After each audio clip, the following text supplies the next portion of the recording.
Bismillahirrahmanirrahim. Assalamualaikum warahmatullahi wabarakatuh. Masih bersama karduk.com.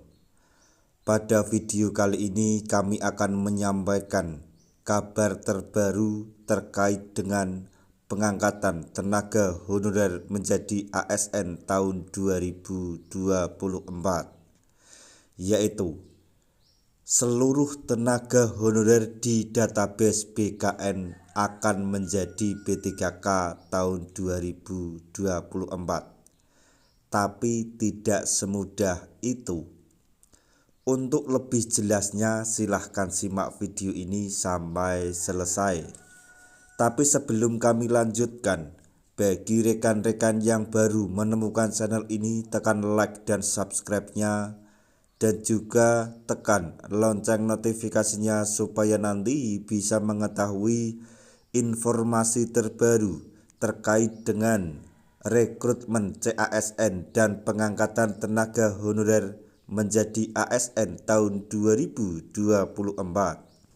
Sekarang mari kita simak dan cermati penjelasan yang ada di video ini supaya nanti tidak gagal paham. Jutaan tenaga honorer sudah terlalu sering mendapatkan angin surga bahwa tahun ini akan diangkat menjadi pegawai pemerintah dengan perjanjian kerja atau P3K 2024. Bukan hanya pernyataan jabatan, tetapi juga secara regulasi. Amanat Undang-Undang Nomor 20 Tahun 2023 bahwa penataan non-ASN harus tuntas akhir Desember 2024 juga memberikan angin surga bagi para honorer. Mari simak lagi beberapa poin penting kesimpulan rapat kerja Komisi 2 DPR RI dan Kemenpan RB pada hari Rabu tanggal 13 Maret 2024. Komisi 2 DPR RI mendukung Kemenpan RB untuk menyediakan alokasi formasi P3K yang disesuaikan dengan jumlah tenaga non-ASN yang terdata dalam database BKN, sehingga penataan tenaga non-ASN dapat diselesaikan pada tahun 2024. Begitu kalimat kesimpulan raker yang dibacakan Ketua Komisi 2 DPR RI Ahmad Doli Kurnia saat itu. Poin kesimpulan raker berikutnya menyatakan, dalam rangka menyelesaikan pengangkatan tenaga non-ASN, Komisi 2 DPR RI mendorong Kemenpan RB meningkatkan koordinasi dengan instansi pusat dan daerah untuk segera mengusulkan formasi P3K 2024 sesuai dengan jumlah tenaga non-ASN yang ada di setiap instansi.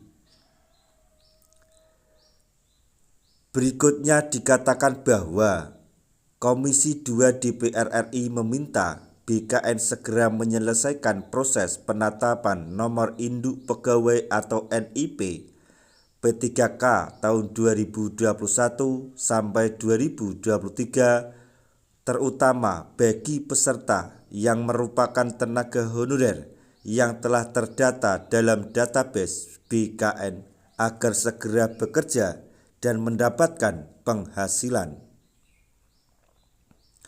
Sebelumnya, saat raker tersebut, Menteri Pan RB Abdullah Azwar Anas memastikan seluruh honorer yang masuk database BKN dan telah lulus verifikasi validasi atau verval akan diangkat menjadi P3K.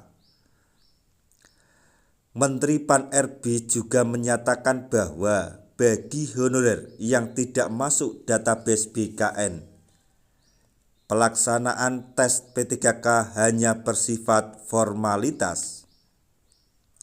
Pengangkatan honorer menjadi P3K akan melalui jalur tes, namun tes ini hanya formalitas, kata Menpan RB. Namun, proses pengangkatan sekitar 1,7 juta honorer tidak semudah menyusun kalimat yang tertuang dalam kesimpulan rapat.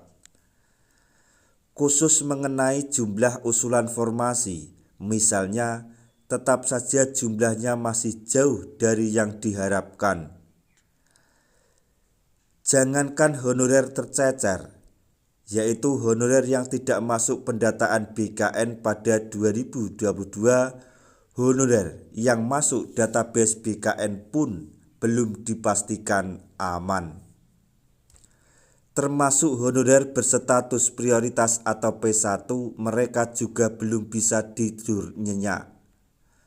Padahal mereka tidak perlu lagi ikut tes karena sudah lulus seleksi P3K tahun 2021 tetapi belum mendapatkan penempatan.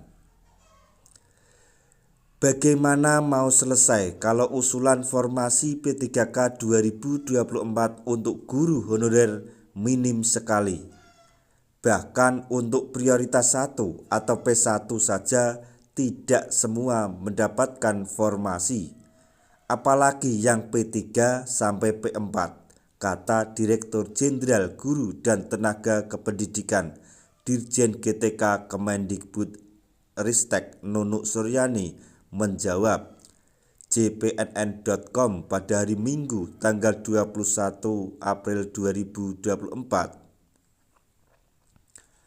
Apakah masalah tersebut mutlak kesalahan Pemda yang tidak mengusulkan formasi secara maksimal? Memang gaji P3K ditanggung APBN yang disalurkan ke daerah melalui pos dana alokasi umum atau DAU. Namun, siapa yang menanggung anggaran untuk beragam tunjangan, misal tambahan penghasilan pegawai atau TPP, atau tunjangan kinerja daerah atau TKD?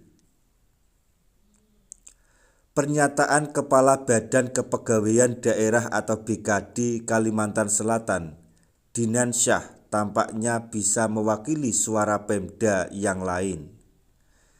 Dia mengatakan, meskipun pengadaan P3K mendapatkan respons positif dari pusat, tetapi pemerintah daerah memiliki batasan untuk mengajukan jumlah formasi karena keterbatasan anggaran.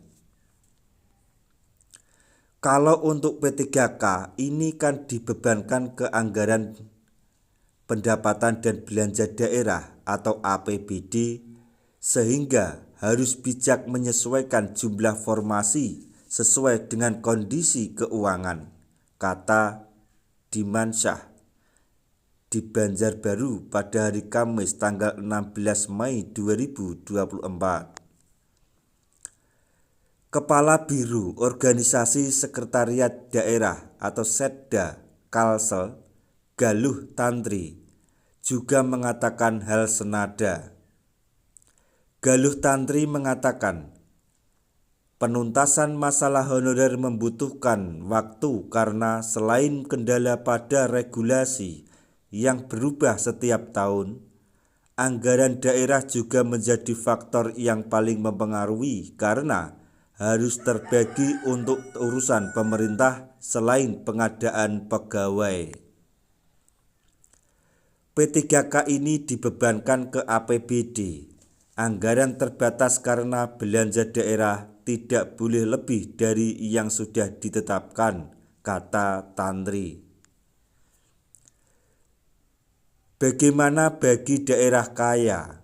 Apakah serta-merta bisa mengusulkan formasi P3K 2024 sesuai jumlah honorer yang ada agar semuanya bisa berubah status menjadi ASN tahun ini? Belum tentu. Ada persoalan lain yang dihadapi daerah kaya, yaitu masalah penempatan, terutama untuk para guru honorer yang diangkat menjadi P3K. Masalah penempatan guru P3K terbukti rumit. Semakin rumit ketika tidak sedikit guru swasta yang lulus seleksi P3K yang ditempatkan di sekolah negeri. Sementara di sekolah negeri itu ada guru honorer yang sudah lama mengabdi. Bagaimana bisa mengusulkan formasi semaksimal mungkin jika urusan rencana penempatan belum clear? Pernyataan lain-lain yang patut diajukan, apakah Kemenpan RB sudah koordinasi dengan Pemda agar mengusulkan formasi P3K 2024 sesuai dengan jumlah honorer yang ada di setiap instansi? Sebagaimana kesimpulan Raker di DPR 13 Maret 2024.